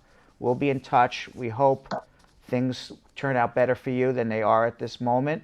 And we hope that, you know, at some point in the future, it's not going to be this week, it's not going to be next month, but at some point in the future, you get to come back and we get to actually see you here in the United States. That's what you deserve. Well, I'd love that. Serving the country, I heard different rumors that after you serve the country for 6 months on active duty, you become an automatic citizen. Then I heard people say, oh, but if you go to war, you definitely become an automatic citizen. So You automatically are entitled to file for naturalization. But since you went to jail for 3 years for a theft offense, that's an aggravated felony. And as an aggravated felon, you're barred from naturalizing. If you're able to vacate the drug conviction, your daughter can file for you with your mom for a waiver for a new green card. If you're able to vacate the robbery or get the robbery pardoned, which would be the easiest thing, hopefully, because you have a very sympathetic story to have the robbery pardoned, then you would be able to file for your naturalization because you would no longer be an aggravated felon. thank you. I miss a lot of things about America because, you know, now I can compare two cultures. It's not that I love my country. There are great things. Do I still consider the U.S. home and do I want to go back home? Of course I do. I've been here for 10 years now and I still feel far from home. But I did improve my Spanish a lot while in college. And a lot of things like I don't know Costa Rica's national anthem, but I do know the Pledge of Allegiance and the Star Spangled Banner. I know more about U.S. history and government than I do about Costa Rica. Laura, you deserve to be here. If you have the disposition, send it to me and I'll give you advice on where to go from there. Thank you. Okay, great. Okay. Thank you so much. You're welcome. You know, a lot of people think, Kim and Jonathan, that just because you join the military, that means that all of a sudden now you are an automatic citizen, and that's you would think that. It's not the case. What the law says is that if you were in the military for 1 year, you are eligible to file for your naturalization. The law also says that if you are in active combat at any time, you're eligible to file for your naturalization, but you still have to do something, file something. It's not automatic. It's not automatic. Now, recently, from what I understand, the military is making sure that people who are residents for more than 1 year are filing their citizenship right away, but it doesn't happen automatically. What status do you have to be in, or what status can you be in to enlist into the military? In the past, you had to be a resident. Okay. So if you were not a permanent resident of the United States, I understand now, although I don't know for a fact because I never actually tried to enlist in the military, unlike Donald Trump, who lied and said I really wanted to, but I had bunions. Okay, at least I tell the truth. I never tried to enlist into the military. Thinking about his feet. Ugh. But I understand now that they're not accepting permanent residents, but I could be wrong. Yeah. All right, Belgium Kim and Jonathan Yo-Yo Elias. Comments of the day.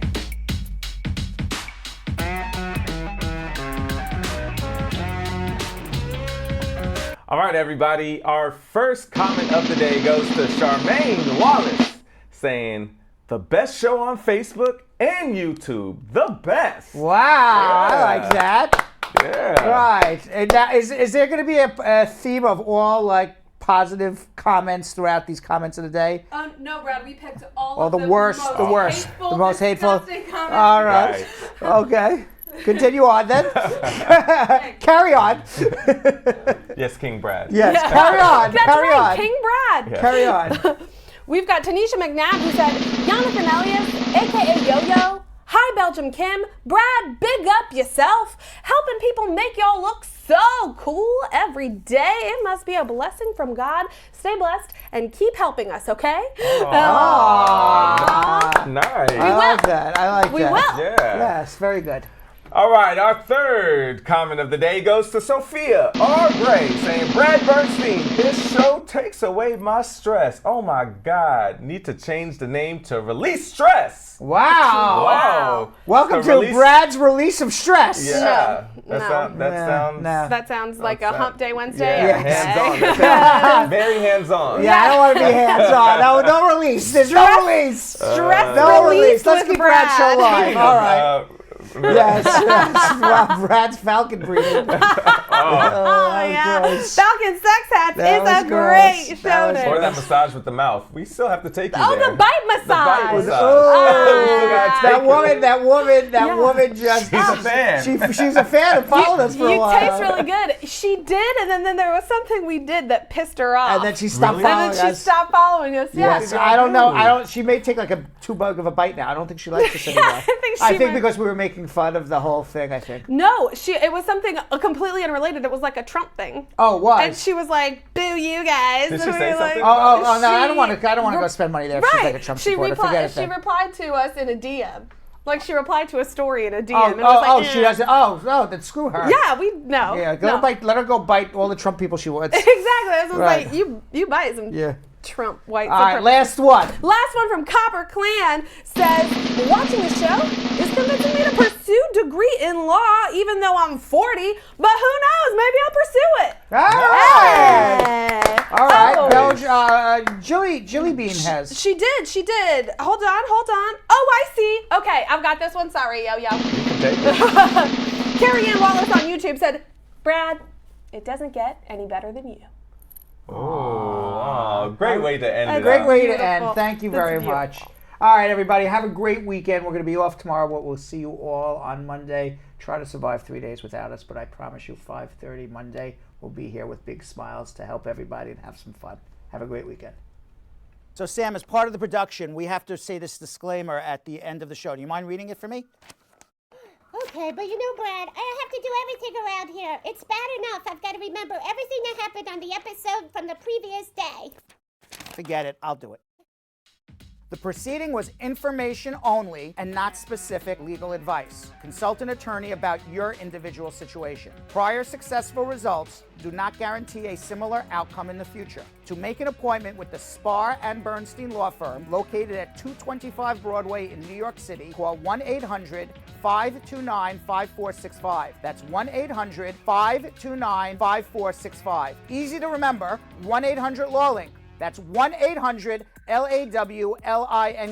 Once again, make a call to 1-800-529-5465. And of course, link up with the law offices of Spar and Bernstein, located at 225 Broadway on the 5th floor. If I were you out there, make the call, make the link, make the connection, make it Spar and Bernstein. 1-800-LAWLINK. That's 1-800-529-5465. And now, conveniently located in Hartford, Connecticut on 1 Congress Street. Visit us in Connecticut or in New York at 225 Broadway. That's 1-800-529-5465. 1-800-LAW-LINK. 1-800-529-5465.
you doing?